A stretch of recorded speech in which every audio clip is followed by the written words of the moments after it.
Assalamualaikum warahmatullahi wabarakatuh. Halo semuanya, selamat datang di video pembelajaran kita hari ini. Video ini dibuat sebagai bagian dari ujian akhir semester mata kuliah pengantar studi Islam di STID Miftahul Midad. Dalam video singkat ini, kita akan bersama-sama menggali tema pertama, yaitu tentang pengertian studi Islam, pentingnya pendekatan, kegunaan, dan problematikanya. Sebelum memasuki pembahasan, izinkan saya memperkenalkan diri.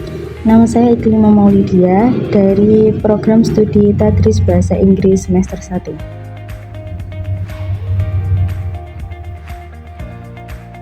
Mari kita mulai dengan pertanyaan sederhana. Apa sih sebenarnya studi Islam itu? Baik, kita masuk pengertiannya. Studi Islam bukan cuma belajar cara sholat atau baca Quran saja loh. Lebih luas dari itu, studi Islam adalah ilmu yang mempelajari segala hal tentang Islam secara menyeluruh. Ini mencakup Al-Quran dan hadis sebagai sumber utama, lalu sejarah Islam, bagaimana Islam berkembang, hukum Islam seperti syariat dan fikih, juga akidah soal keyakinan dan akhlak tentang perilaku sehari-hari. Jadi, tujuannya adalah memahami Islam tidak secara parsial, tetapi secara komprehensif. Nah, setelah tahu apa itu, mungkin kalian bertanya, emang kenapa sih harus dipelajari? Apa pentingnya? Ternyata sangat penting loh. Pertama, agar kita tidak mudah tertipu oleh informasi atau ajaran yang salah tentang Islam.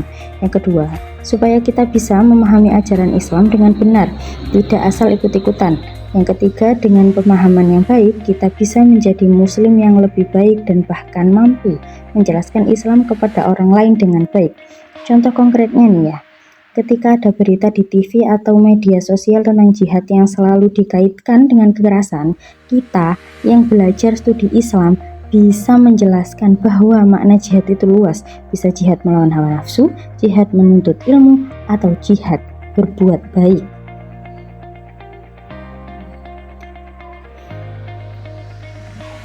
Nah, untuk mempelajari Islam secara mendalam, kita bisa menggunakan pendekatan atau sudut pandang. Pertama, pendekatan teks. Kita fokus membaca dan memahami Al-Quran dan hadis secara langsung. Yang kedua, pendekatan sejarah. Kita melihat bagaimana Islam berkembang dari masa Nabi Muhammad SAW, masa Khulafaur Rasyidin, sampai sekarang. Yang ketiga, pendekatan sosiologis. Kita amati bagaimana Islam dipraktekkan dalam kehidupan masyarakat sehari-hari. Dan yang keempat, pendekatan filosofis. Kita renungkan hakikat dan tujuan mendalam dari setiap ajaran Islam. Dengan berbagai pendekatan ini, pemahaman kita menjadi lebih kaya dan tidak kaku. Lalu, apa kegunaan mempelajari pengantar studi Islam secara khusus? Mata kuliah ini ibarat pintu gerbang, fungsinya adalah membuka wawasan kita tentang Islam secara luas sebelum masuk ke ilmu-ilmu yang lebih spesifik seperti tafsir, fikih, atau akidah. Contoh konkretnya ya, sebelum kita belajar menafsirkan Al-Quran, kita perlu tahu dulu apa itu studi Islam, agar kita punya fondasi yang kuat dan tidak salah dalam menafsirkan. Namun, dalam mempelajari Islam, kita juga pasti menghadapi beberapa problema atau tantangan. Yang pertama, perbedaan penafsiran. Satu ayat bisa dipahami berbeda oleh ulama yang berbeda, dan ini wajar asal punya dasar ilmu. Yang kedua, pengaruh budaya lokal. Kadang tradisi suatu daerah mempengaruhi cara memahami agama. Yang ketiga, informasi dari sumber tidak jelas. Banyak hoax dan konten agama yang menyebar di media sosial. Yang terakhir, pemahaman yang terlalu tekstual, hanya melihat teks harfiah tanpa mempertimbangkan konteks zaman dan tempat. Inilah mengapa kita butuh pendekatan yang tepat dan sumber yang terpercaya. Supaya lebih jelas, mari kita mulai contoh kasus sehari-hari. Misalnya ada yang bilang, jihad itu harus perang, harus angkat senjata.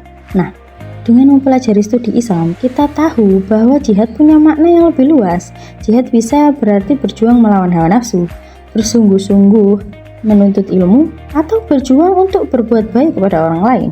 Dengan begitu, kita tidak mudah menyimpulkan suatu ajaran hanya dari satu sudut pandang saja. Jadi kesimpulannya, studi Islam adalah pintu masuk untuk memahami Islam secara benar, mendalam, dan menyeluruh.